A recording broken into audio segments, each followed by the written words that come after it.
4,932 घरांसाठीचे काम प्रगतीपथावर आहे।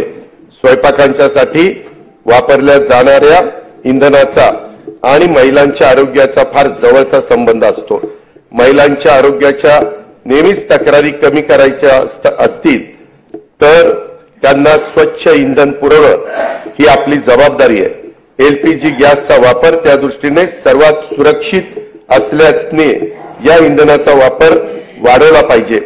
गॅस सिलेंडर प्रत्येक घराला परवडेल यासाठी प्रत्येक पात्र कुटुंबाला वर्षाला 3 गॅस सिलेंडर मोफत देणारी मुख्यमंत्री अन्नपूर्णा योजना ही आज जाहीर करत आहे।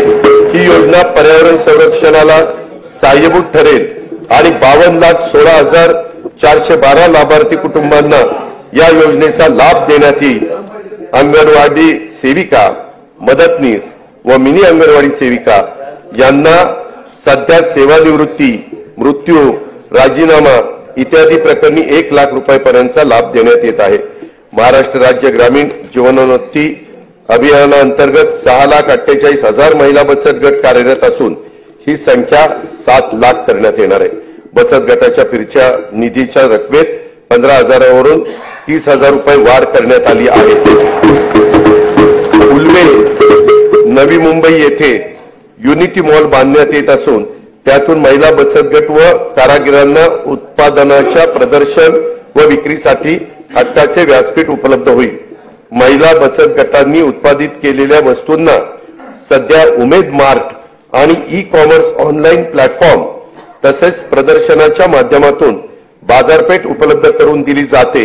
याद्वारे आतापर्यंत 15 लाख महिला या लखपती दीदी होण्याचा मान मिळाला असून या वर्षात 25 लाख महिलांना लखपती करण्याचं उद्दिष्ट शासनाने ठरवलेलं आहे।